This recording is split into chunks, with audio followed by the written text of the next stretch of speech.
नमस्कार, आप सभी लोगों का स्वागत है हमारे खास प्रोग्राम में। प्रिय दर्शकों, आज के इस वीडियो के माध्यम से हम लोग समझेंगे पाठ संख्या 45 के बारे में।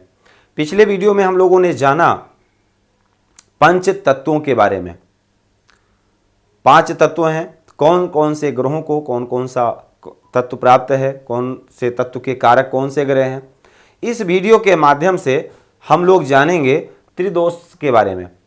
3 प्रकार के दोष होते हैं, वात, पित्त और कफ। और जितनी भी संसार में बीमारियां हैं, हमें जो भी पीड़ा होती है वो इन्हीं तीनों तत्वों से संबंधित होती है। वात से संबंधित हो, पित्त से संबंधित हो या कफ से संबंधित हो। हम ग्रहों के रूप में इन तीनों चीज़ों को समझ लेंगे तो निश्चित है हमें बीमारियां पकड़ में आएंगी।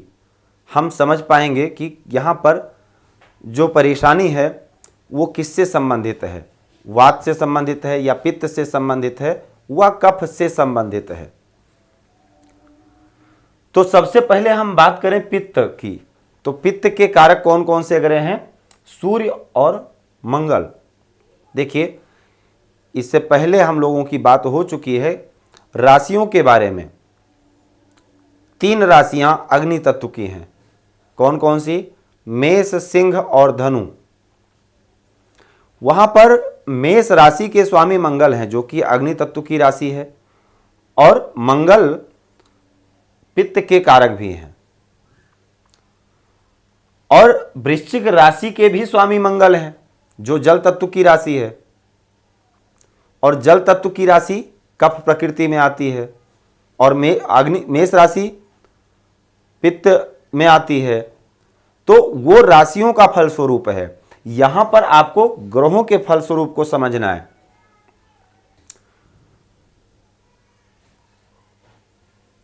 मंगल और सूर्य अगर पीड़ा देते हैं, परेशानी देते हैं, तो पित्त से संबंधित परेशानी होगी। एक पत्रिका के आधार से हम लोग समझते हैं कि कैसे। जैसे मान लीजिए एक चार्ट हमने बना करके तैयार किया। अब ये चार्ट मेष लगन का हो या सिंह लगन का हो या धनु लगन का हो, तीनों में से कोई भी हो। सूर्य व मंगल ये दोनों ग्रह लग्न में स्थित हों, लग्न को प्रभावित कर रहे हों, तो फिर यहां पर ये तीनों राशियां अग्नि तत्व की हैं। लग्न अग्नि तत्व का हो गया, और लग्न में स्थित ग्रह जो कि पित्त दोष को देने वाले हैं। तो यहां पर हम कह सकते हैं कि ऐसे जातक को पित्त से संबंधित परेशानी होगी। स्वास्थ्य जब बिगड़ेगा तो पित्त से संबंधित परेशानी हमें समझनी चाहिए, सबसे पहले नंबर पर। दूसरे नंबर पर कफ के कारक शुक्र, चंद्रमा और गुरु। अब चंद्रमा जल के अधिपति हैं, शुक्र जल के कारक हैं। पिछले वीडियो में आपने समझा है। चंद्रमा जितने भी प्रकार के संसार में जल हैं, हमारे शरीर में जो भी जल है, संपूर्ण जल, लिक्विड, उसके कारक चंद्रमा है, अधिपति चंद्रमा है और कारक शुक्र हैं। और बृहस्पति जो कि आकाश तत्व के कारक हैं, बृहस्पति को यहाँ पर कफ प्रकृति में क्यों लिया गया? क्योंकि बृहस्पति का विशाल काय है, विशाल शरीर है, और जब शरीर ज़्यादा मोटा होता है तो पानी की मात्रा ही बढ़ती है शरीर में, और जब पानी की मात्रा बढ़ती है तो कफ प्रकृति यानी कफ से संबंधित परेशानियां उत्पन्न होती हैं। इसलिए बृहस्पति को भी लिया गया है, गुरु को भी लिया गया है। कफ प्रकृति में वात से संबंधित परेशानी कौन कौन देते हैं? वायु के कारक, वात मतलब वायु पीड़ा। और वायु के कारक कौन है? निर्विवाद रूप से शनिदेव हैं। लेकिन शुक्र को क्यों लिया गया? क्योंकि ये तो जल के कारक हैं। शुक्र को इसलिए लिया गया क्योंकि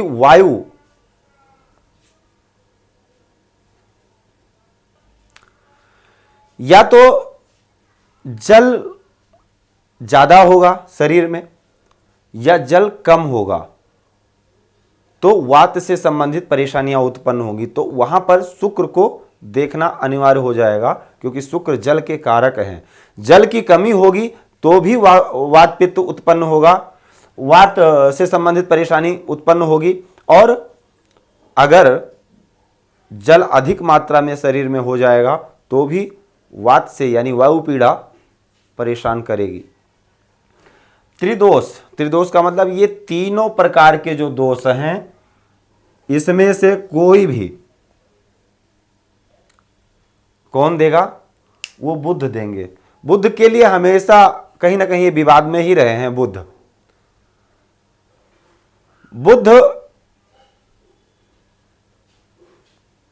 का फिक्स नहीं है कि ये वात देंगे या कफ देंगे या पित्त देंगे, कौन सी परेशानी देंगे।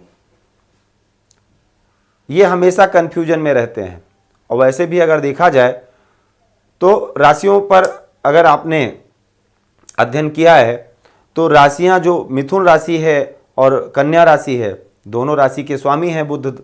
और ये दोनों राशियां द्विस्वभाव राशि है। द्विस्वभाव मतलब कंफ्यूजन, दो स्वभाव, द्विस्वभाव राशि के स्वामी है। अब बुध से संबंधित अगर परेशानी, अगर आपको बुध की दशा मिली हुई है, बुध लग्न के स्वामी है, राशि के स्वामी है, बुध की अंतर्दशा है, उस समय पर अगर परेशानी होती है तो हमको उस समय पर यह गाइड करना है कि आप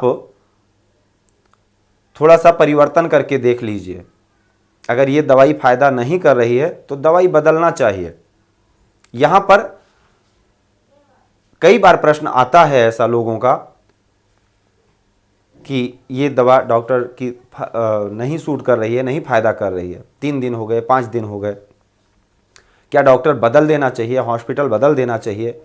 तो वहां पर अगर ऐसी स्थिति होती है कि बुध का रोल है, उस समय पर बुध से संबंधित परेशानियां उत्पन्न हैं, तो आपको बोलना है कि हाँ, आपको डॉक्टर बदल देना चाहिए, दवाई बदल करके देखना चाहिए। शायद पित्त से संबंधित परेशानी समझ करके डॉक्टर साहब दवाई दे रहे हैं और परेशानी वात की है या कफ की है, कफ से संबंधित जनित रोगों से संबंधित है परेशानी, तो वहां पर एक बार दवाइयों को बदल करके देखना चाहिए। तो ये त्रिदोष को हमको जानना है इन ग्रहों से। सूर्य मंगल पित्त के कारक हैं, शुक्र चंद्रमा और देवगुरु बृहस्पति कफ के कारक हैं, शुक्र और शनि वात यानी वायु पीड़ा के कारक हैं। त्रिदोष में बुध आते हैं। इन तीनों प्रकार का दोष दे सकते हैं बुध, तीनों में से कोई भी दे सकते हैं, ये आपको समझना है। तो आज के लिए सिर्फ इतना ही। आप सभी लोगों का बहुत बहुत धन्यवाद। पाठ अगर आपको अच्छा लगता है आगे बढ़ाते रहिए, और अगर कोई भी प्रश्न है पूछ सकते हैं। जय सिया राम। भूमि, भवन, वाहन, धन संपत्ति, शादी, व्यापार एवं संतान आदि से संबंधित समस्याओं से हैं परेशान और चाहते हैं उसका संपूर्ण निदान, तो ज्योतिर्विद अमरीश तिवारी जी से तुरंत संपर्क करें। हमारे संपर्क सूत्र हैं 9718504998। हमारे यहाँ वैदिक ब्राह्मणों के द्वारा सभी प्रकार के पूजा पाठ, कर्मकांड, यज्ञ अनुष्ठान, विवाह, गृह कलेश, काल सर्प दोष व नवग्रहों की पूजा आदि कराई जाती है। हमारे यहाँ सभी प्रकार के यंत्र, राशि रत्न, कवच, जन्मपत्री एवं रुद्राक्ष सिद्ध किए जाते हैं।